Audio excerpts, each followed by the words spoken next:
మూసి మూసి మీకు పాలమూరు రంగారెడ్డి ఎత్తిపోతల పథకం ద్వారా మన చేవెళ్లకు మన శంకరపల్లికి అదేవిధంగా మన ఉమ్మడి రంగారెడ్డి జిల్లాకు నీళ్లు తెచ్చేందుకు కేసీఆర్ గారి నాయకత్వంలో ఆనాడు మనం పనిచేస్తుంటే ఇదే కాంగ్రెస్ వాళ్ళు కేసులేసి ఆపిల్లు.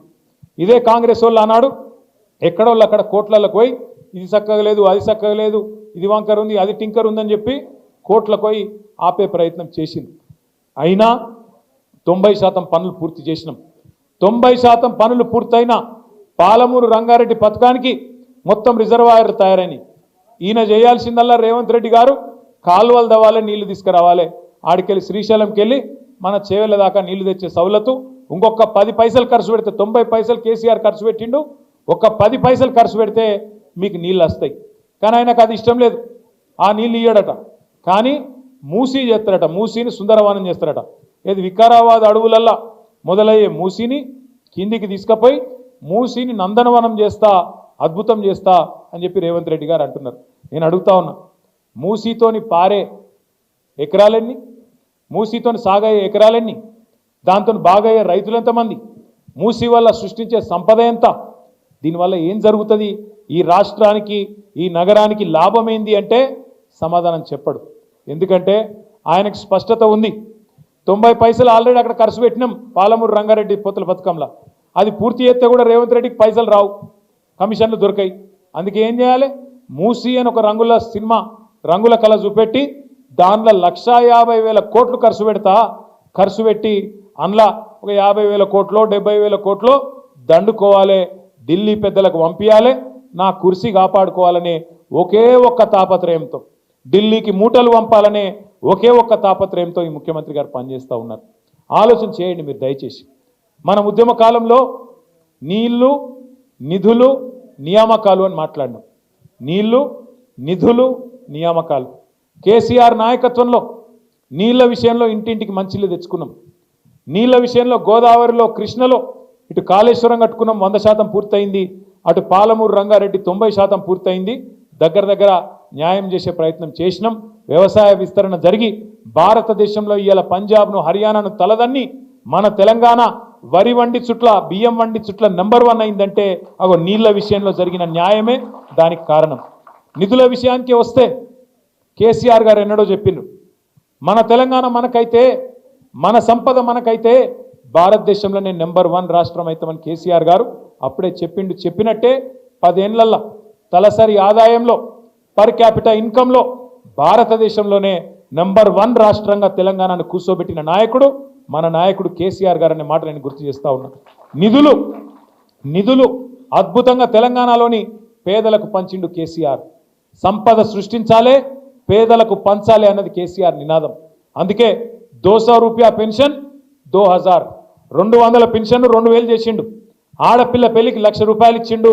1,00,000 కోట్లు, ఒకటి కాదు రెండు కాదు, 1,00,000 కోట్ల రూపాయలు 70 లక్షల మంది రైతుల ఖాతాల్లో వేసిన ఒకే ఒక్క ముఖ్యమంత్రి భారతదేశంలో కేసీఆర్. రైతు బంధు, ఒక్క రైతు బంధు అనే పథకంతోని 73,000 కోట్ల రూపాయలు రైతుల ఖాతాల్లో. మీరు ఎవ్వరికి దరఖాస్తు పెట్టుడు లేదు, దండం పెట్టుడు లేదు, దఫ్తర్ చుట్టూ తిరుగుడు లేదు, సీదా మీ ఖాతాలకు వచ్చి 73,000 కోట్ల రూపాయలు ఒక రైతు బంధు ద్వారా వచ్చినాయి.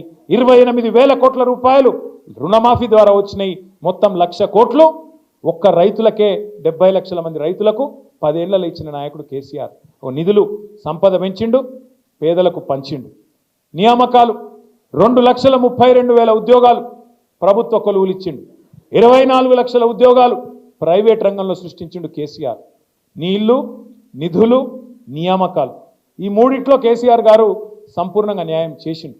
మరి వీళ్ళేం చేస్తాను, నీళ్ళేమో పాతాళం పోయినాయి, మొత్తం బోర్లు ఎత్తిపోతున్నాయి, నీళ్లు పాతాళానికి పోయినాయి. కేసీఆర్ మీద కోపంతో కాళేశ్వరాన్ని ఎండబెడితే ఇవాళ పొలాలు ఎండిపోతున్నాయని రైతులు ఏడ్చే పరిస్థితి జనగామలో, సిరిసిల్లలో, సిద్దిపేటలో, ఎన్నో జిల్లాల్లో ఇలా రైతులు పొలాలు ఎండిపోతున్నాయని ఏడుస్తున్నారు. తుంగతుర్తిలో, కోదాడలో, సూర్యాపేటలో అక్కడ కూడా ఏడుస్తూ ఉన్నారు. టెయిల్ ఎండ్ గ్రామాలకు నీళ్ళు వస్తలేవని. నీళ్ళేమో పాతాళానికి పోయినాయి, నిధులేమో ఢిల్లీకి పోతున్నాయి. టకీమని మీకు పడతలేవు, కానీ ఢిల్లీలో రాహుల్ గాంధీ ఖాతా మాత్రం మోగుతున్నది. టకీమని అక్కడ 1,000 కోట్ల రూపాయలు రేవంత్ రెడ్డి గారి కుర్సీని కాపాడుకునేందుకు పైసలు మాత్రం, మూటలు మాత్రం ఢిల్లీకి టంచంగా ముడుతున్నాయి. ఇక మూడోది నియామకాలు ఎప్పుడో గాలికి పోయినాయి. జాబ్ క్యాలెండర్ అన్నాడు. 2 लाख ఉద్యోగాలు అన్నాడు. రేవంత్ రెడ్డి చెప్తే నమ్మతలేరని రాహుల్ గాంధీని పట్టుకొచ్చిండ్రు. అశోక్ నగర్ చౌరస్తాలో కూర్చోబెట్టిండ్రు. ఛాయ్ తాగిపించిండ్రు. బావర్చీల బిర్యానీ తినిపించారు. ఛాయ్ తాక్కుంటే రాహుల్ గాంధీ గారు చెప్పిండు 2 ఉద్యోగాలు ఊడగొట్టుర్రి మీరు. కేసీఆర్ ఉద్యోగం కేటీఆర్ ఉద్యోగం ఊడగొట్టుర్రి. ఊడగొడితే మీకు 2 లక్షల ఉద్యోగాలు ఇస్తా అని చెప్పిండు మొదటి సంవత్సరం. వచ్చినాయా మరి 2 లక్షల ఉద్యోగాలు? 6,000 ఉద్యోగాలు కూడా ఇయ్యలే. అంటే కాంగ్రెస్ ఎంత ధోకబాజీ పార్టీ చెప్పేతందుకు, ఎంత దగుల్బాజీ నాయకత్వం కాంగ్రెస్ పార్టీకి చెప్పేతందుకే ఇదంతా మీకు చెప్తా ఉన్నా. ఇదంతా పరిస్థితి గిట్లుంటే రేవంత్ రెడ్డి గారు మొత్తుకుంటాడు మైకులలో, తెలంగాణ ఈజ్ రైజింగ్. రైజింగ్ అట తెలంగాణ. ఎన్లా rising? Telangana is definitely rising. ఎన్లా? క్రైమ్ రేట్ల రైజింగ్. నువ్వు వచ్చినాక క్రైమ్ రేటు బ్రహ్మాండంగా 23% పెరిగింది. Telangana is rising. అప్పులలో బాగా పెరిగింది.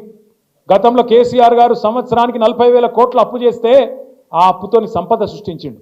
ఆ అప్పుతోని కరెంటు సమస్య పరిష్కారం చేసిండు. అప్పుతోని సాగునీరు తెచ్చిండు. ఆ అప్పుతోని ఇంటింటికి తాగునీరు ఇచ్చిండు. ఆ అప్పుతోని 32 మెడికల్ కాలేజీలు కట్టిండు. 1000 గురుకుల పాఠశాలలు పెట్టిండు. ఆ అప్పుతోని మరి తెలంగాణ రైతులకు 1,00,000 కోట్లు ఇచ్చిండు. నేను రేవంత్ రెడ్డిని అడుగుతున్నా, సంవత్సరానికి 40,000 కోట్ల రూపాయలు కేసీఆర్ ప్రభుత్వం అప్పు చేస్తే అప్పుల పాలు చేసిండని చెప్పి లబలబా అన్నావు. మరి నువ్వేం చేస్తున్నావు ఇవాళ? ఒకటే ఒక్క సంవత్సరంలో కేసీఆర్ ప్రభుత్వం 40,000 కోట్ల అప్పు చేస్తే సంవత్సరానికి 1,50,000 కోట్ల అప్పు చేసిన మాట వాస్తవం కాదా? పోనీ 1,50,000 కోట్ల అప్పు చేసినావు, ఒక్క కొత్త పథకం చాలు చేసినవా? ఒక్క ఇందిరమ్మ ఇల్లుకి ఇటుక పెట్టినవా? ఒక్క మనిషికి రేషన్ కార్డు ఇచ్చినవా? ఒక్కలకు తులం బంగారం ఇచ్చినవా? ఒక్క ఆడబిడ్డకు 2,500 ఇచ్చినవా? ఒక్క ముసలాయనకు 4,000 ఇచ్చినవా? రైతులకు రుణమాఫీ అన్న చక్కగా చేసినవా? ఏం చేసినావు?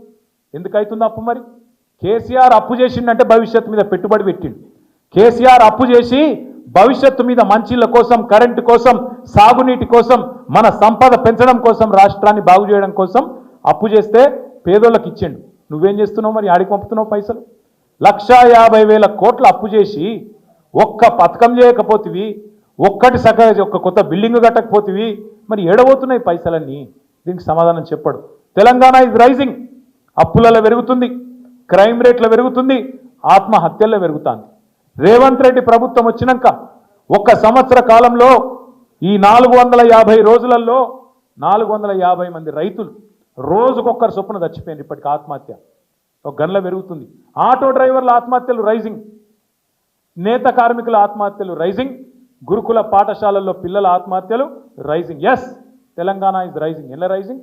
ఆత్మహత్యల్లో, అప్పుల్లో, క్రైమ్ రేట్లో, ఇళ్ళ మాత్రం రైజింగ్ అయింది.